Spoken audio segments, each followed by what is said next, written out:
Good morning.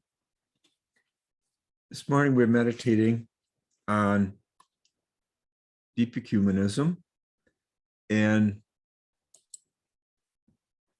I bring in the subject of the World Parliament because the World Parliament is celebrating this weekend, and it's a marvelous format for bringing together the wisdom and diversity of the world's religions. And in fact, later this morning, we were celebrating a cosmic mass at the World Parliament. And tomorrow morning, Monday, we'll be offering a workshop or a panel on the Order of the Sacred Earth. So I and my organizations are involved in the World Parliament again this season. But I invoke Joanna Macy, the wonderful Buddhist teacher, and it's been my privilege to work with her over the years. And it was from her really that I came up with the term deep ecumenism, because she was talking back when we first met in the 80s about deep ecology, and how deep ecology was not just about arguments about how to save the earth, the science and the technology and so forth behind it, but the term deep ecology was added in order to emphasize the spiritual dimension, the transformative dimension of our consciousness, our souls, that needs to be addressed if we're going to save the planet as we know it. And I thought that was a wonderful phraseology, not just ecumenism, not just ecology, but deep ecology. And so I applied it to religions too, with the term deep ecumenism, because I had observed for decades ecumenism happening more or less, the religions beginning to get together after the Second Vatican Council especially. But so much of it I felt was in the heads. It was about theological position papers. We believe this, now I'll hear what you believe and what this other person believes and so forth.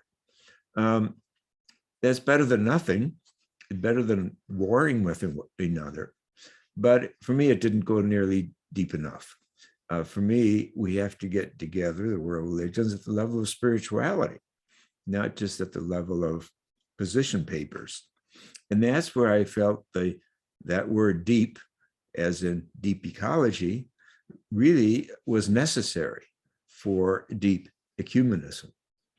And to bring in the spiritual dimension and to have us celebrate together and grieve together, and of course, to work for social justice and eco-justice together. And so that's where the phrase deep ecology, deep ecumenism came from. It's more or less adapted from Joanna Macy's work in deep ecology.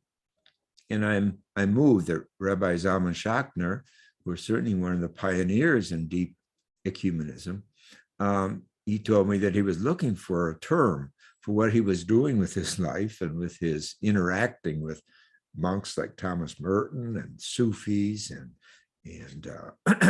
Buddhist meditation and so many activities he was involved in as a Jew, interacting at a deep and spiritual level with others of other traditions.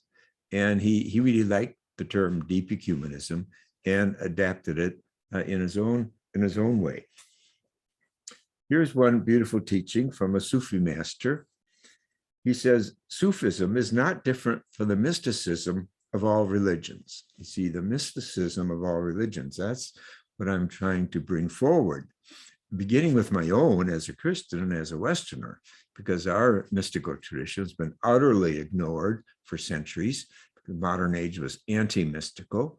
And you check out any seminary and you'll know what I'm talking about. Mysticism, says the Sufi master, comes from Adam, God's peace upon him. It has assumed different shapes and forms over many centuries. For example, the mysticism of Jesus, God's peace upon him, of monks, of hermits, and of Muhammad, God's peace and blessing upon him. A river passes through many countries and each claims it for its own, but there is only one river. There is only one river. That sentence really resonates with the words of Nicholas of Cusa that we meditated on earlier this past week. And with my own phraseology in my book, One River, Many Wells, that there are many wells into this one underground river that Meister Eckhart talks about, a Buddhist well, a Sufi well, a Christian well, a Jewish well, a Hindu well, a goddess well, and so forth. So we all go down wells, but we hopefully get to the depths, and that is the one underground river that Nicholas of Cusa celebrates as wisdom, a supreme and terrible beauty named wisdom. Thank you. We'll see you tomorrow.